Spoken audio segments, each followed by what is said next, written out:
Hi guys, మీరు ఎన్నో రోజులు ఏమంటారు ప్రాంక్స్ అంటారు కదా. ఇన్ని రోజులు టైం దొరకలేదు. ఇప్పుడు ఏంటంటే కొంచెం రజిత ప్రాంక్ ఆలోచించిన అన్నది.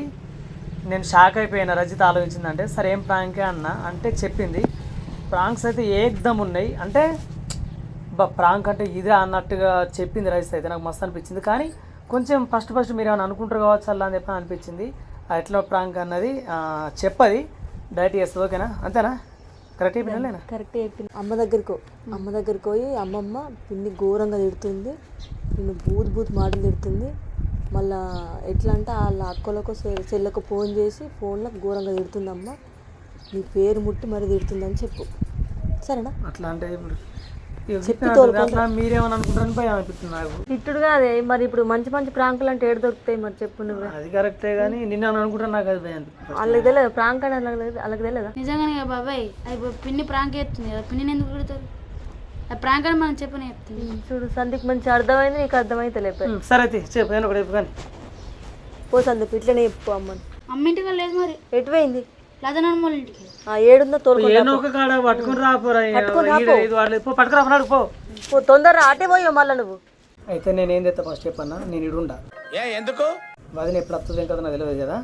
నా దొంగ సాటిగా చూసుకొని నేను సైకి ఎత్తా. వచ్చింది సైకి ఎత్తా. A few moments later.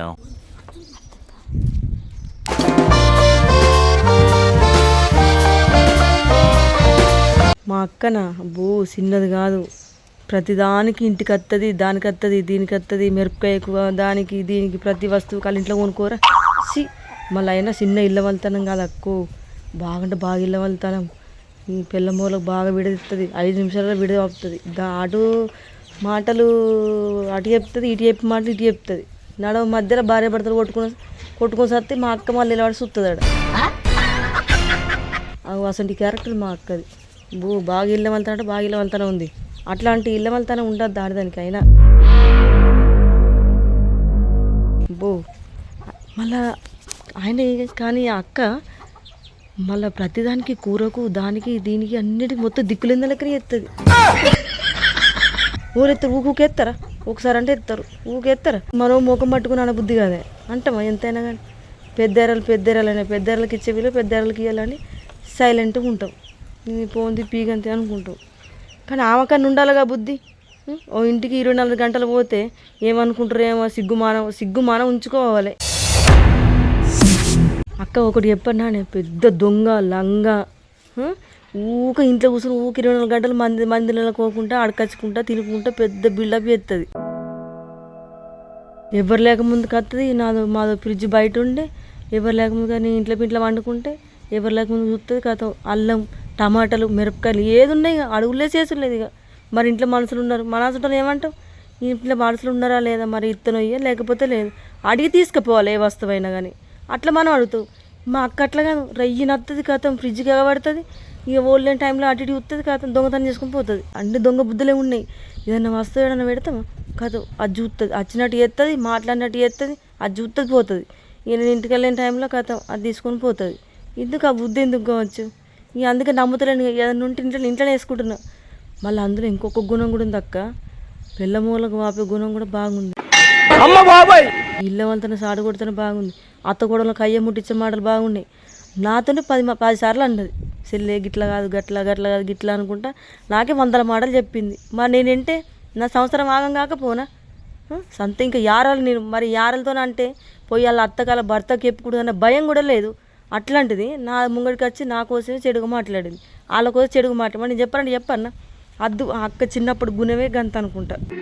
అదంతా అప్పుడండి, ఇప్పుడు నేను మారిపోయానండి. అతను చెప్పినప్పుడు కూడా చెప్పిన నేను అట్లా చెప్పొద్దు అక్క, కరెక్ట్ కాదు, అది పాపం తాకుతుంది. నువ్వు ఒకళ్ళ సంవత్సరాలు అట్లా చేస్తే నీ సంవత్సరాలు కూడా ఇంకా వేరేటోళ్ళు చేస్తారు అక్క, అట్లా వేయొద్దని కూడా చెప్పిన. సెల్లె టైంపాస్ కోసం అంటది, తిన్నదరగలేక ఊక టైంపాస్ కోసం అంటది. మరి తిన్నదరగడానికి పనుకోవచ్చు కదా. ఏమో అంత ఏం గుణం ఏమో తెలియదు. కానీ ఇక దండి తిండిపోతుంది, మామూలు తిండిపోతుంది కాదు. అన్నీ తింటుంది. నోరు తీరా ఉండదు, ఆ కడుపులో ఎట్లా పడితే మనకు తెలియదు అది. ఇంత ఫుడ్ ఎలా తిన్నావయ్యా? నేను తెల్లే సార్, కుక్కారు. కుంచెడు తింటుంది, అది తినదాకా సాడిస్ మాటలే మొత్తం, ఇళ్ళమల్లి మాటలు, అన్ని ఇళ్ళమల్లి మాటలే, ఒక్క మాట రీతి ఉండదు. కంట్రోల్ అవ్వకపోతే ఏమవుతుంది? అక్క ఇక అన్నం తింటుందంటే అక్క నువ్వు తినండి నేను తిన అన్నం, ముగ్గురు తినే అన్నం ఒకటిసారి తింటుంది. మళ్ళీ తింటుంది రీతి ఉండదు, ఇవే ఉండదు, అంతే ఇదంతా అంటుతుంది ఇదంతా అంటుతుంది. ఆమె కూర్చున్న బుద్ధి, ఆమె అన్నం తింటే ఆమెతో మనం అన్నం వేసుకుంటుంటే మనకే ఆమె తినే చూస్తే మనకే కక్కత్తది. లప్పు తింటుంది. అబ్బో ఆ బుక్కలు మనం పెట్టలేము, అల్లకెళ్ళి సగం తినాం సార తిన్నాం మనం. మనకి ఇంత అన్నం తింటే చాలా అవుతుంది. 3-4 గిన్నెలు అంటే ఈజీ లేపుతుంది.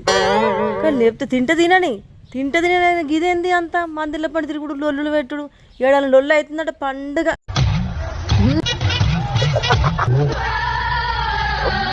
ఆ లొల్లి కూడా మళ్ళీ మా యారలు చేయబట్టి వస్తుంది, చెప్తుంది వస్తుంది, ఇంటికి పోతుంది కదా. ఇంటికి కూడా ఆల్సిన లేదు, ఎవరితో ఆ మాటలు ఇళ్ళమంతానని చెప్తే కోడలైనా అత్తైనా భర్తైనా ఊకుంటారు. ఇక అబ్బాయి ఈ మాట నేను ఎట్లా అనుకోరు. ఇక కథ లొల్లి, ఇక లొల్లి అయితే ఆడుకోయి మళ్ళీ సానుభూతి మాటలు గట్లుంటుందా, మళ్ళీ ఇళ్ళమంతానని చెప్పిన దానికి సానుభూతి మాటలు చెప్తే సెల్లే గట్లుంటుందా గిట్ల మాట్లాడాలని కథ. మళ్ళీ ఈడో రకంగా మాట్లాడుతుంది, సాటుకో రకంగా చెప్తుంది. ఎందుకు ఆ బుద్ధి? మాటలు మంచిగా ఉండాలి, గుణం మంచిగా ఉండాలి, బుద్ధి మంచిగా ఉండాలి. ఎందుకు మందిలోళ్ళు పెట్టి కూడా నీకేం సంతోషం, నీకేం సంబరం? ఎంతోమంది నాటే పోతురు, మంచిగా పోవచ్చు కదా తిన్న జరగపోతే.